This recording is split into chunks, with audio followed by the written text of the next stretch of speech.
देखो आज हम जो है स्वाति इधर देखो, आज हम जो है ये 4 चीजें जानेंगे। क्या क्या चीजें?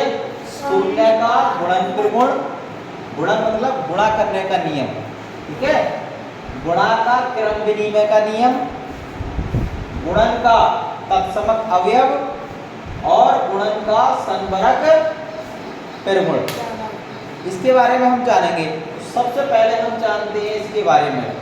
सबसे ऊपर क्या देखा है? नंबर 1 पे शून्य का गुणन त्रिगुण। इसका क्या मतलब है? शून्य का गुणन त्रिगुण का मतलब शून्य की यदि हम किसी भी संख्या से गुणा करेंगे तो क्या आएगा? उसका गुणनफल शून्य ही आएगा, ठीक है। शून्य की गुणा यदि हम किसी भी संख्या से करें तो उसका गुणनफल क्या आएगा? शून्य ही आएगा। देखो कैसे, जैसे हमने 0 गुणा 4 की गुणा अगर हम करते हैं तो कितना आएगा यार? 0 की गुणा 4 से यदि हम करते हैं तो कितना आ जाएगा? 0 ही आएगा, ठीक है। अब या हम जो है इसकी 12 से गुणा करते हैं 0 की, तब भी कितना आएगा? 0 है। 0 से किसी भी संख्या की गुणा करते हैं तो 0 ही आएगा।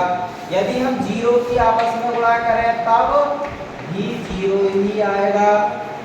x y z कोई सी भी संख्या उठा के देख लो, जैसे मान लो 65 से अगर हम गुणा करें 0 की तो भी 0 आएगा, ठीक है। ये चीज हमें समझनी है कि हमें जो है 0 की किसी भी संख्या से 1 से लेकर 1000, 10,000, लाख, 10 लाख जितनी भी संख्या है अगर हम उससे गुणा करेंगे तो हमारा ये गुणनफल कितना आएगा? 0 आएगा। तो इसी को क्या कहते हैं? शून्य का गुणन त्रिगुण, ठीक है। यदि आपको समझ में आ गया कि हम कोई भी कहने लगे तुमसे कि भाई 0 से हम 4 की गुणा करें या 4 की गुणा 0 से करें तो कितना आएगा, तो बिना गुणा करे ही बता दोगे मन ही मन में कि 0 आएगा, ठीक है। अब आते हैं गुणा का क्रम विनिमय। क्रम विनिमय का मतलब होता है क्रम का बदल देना।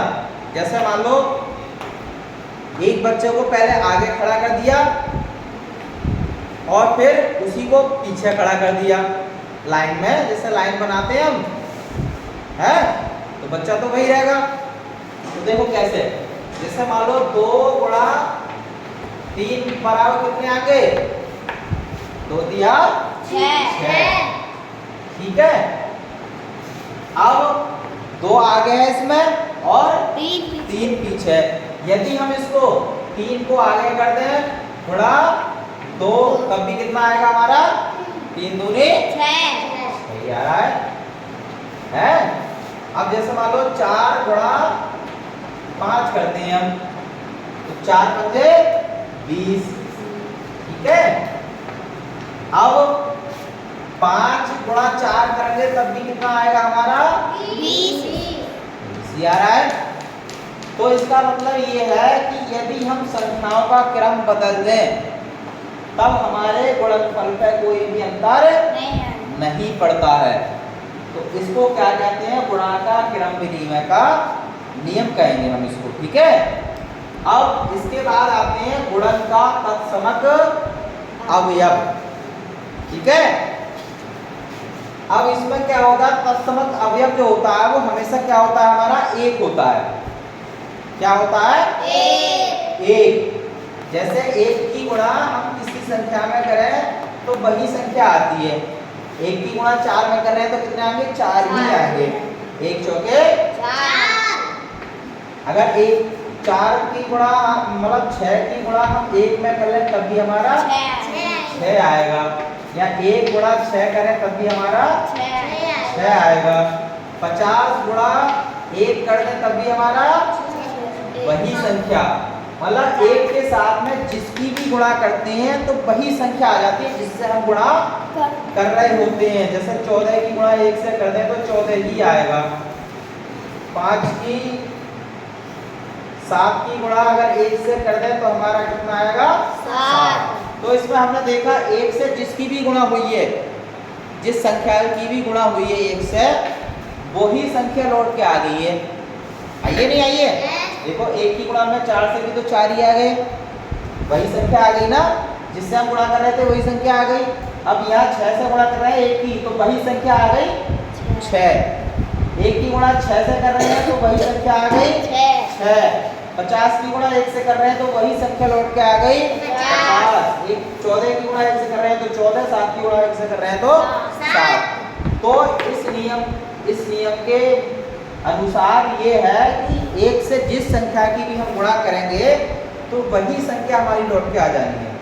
ओके, अब आती है ये वाली बात, गुणा का सन्वयक परिगुण।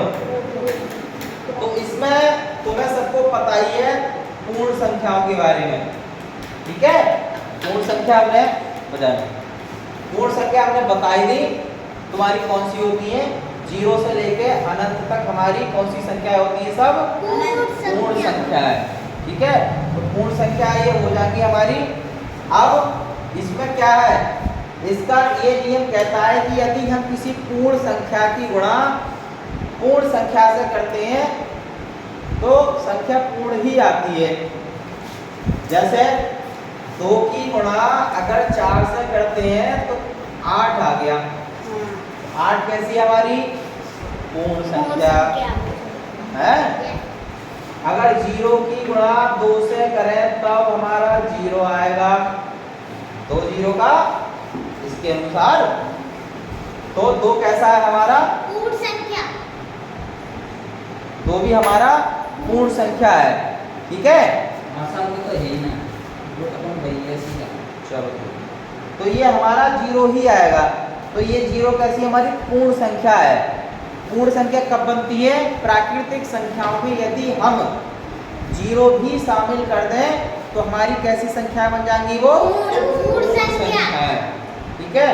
तो हमारी जो है ये भी पूर्ण संख्या ही हो गई, 0 भी हमारी पूर्ण संख्या भी होती है।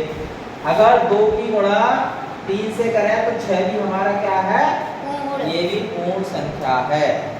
तो इस नियम का मतलब यही है कि हम किसी पूर्ण संख्या की आपस में गुणा करते हैं तो पूर्ण संख्या ही आएगी, ठीक है, ठीक है। ये चारों चीजें समझ में आ गई। शून्य का गुणा परिगुण एक बार और समझ लो, बोलो मत, सारे बच्चे इधर देखो। शून्य का गुणन परिगुण कहता है कि यदि हम किसी भी संख्या की गुणा शून्य से करें तो वही संख्या नहीं आएगी बल्कि शून्य ही आएगी, ठीक है। गुणा का क्रम विधि में कहता है यदि हम गुणा में इनका जो है क्रम बदल दें अंकों का, ये अंक की 2 है हमारे 2 और 3, यदि इनका हम क्रम बदल दें तब भी गुणनफल में कोई अंतर नहीं पड़ता, वही आता है। गुणन का तत्समक अवयव ये कहता है, गुणन का तत्समक अवयव 1 होता है। अगर कोई कहे कि तत्समक अवयव क्या होता है तो तत्समक अवयव 1 होता है, किसी भी संख्या का 1। तो 1 से यदि हम गुणा करेंगे तो वही संख्या आएगी जिससे हम गुणा कर रहे हैं।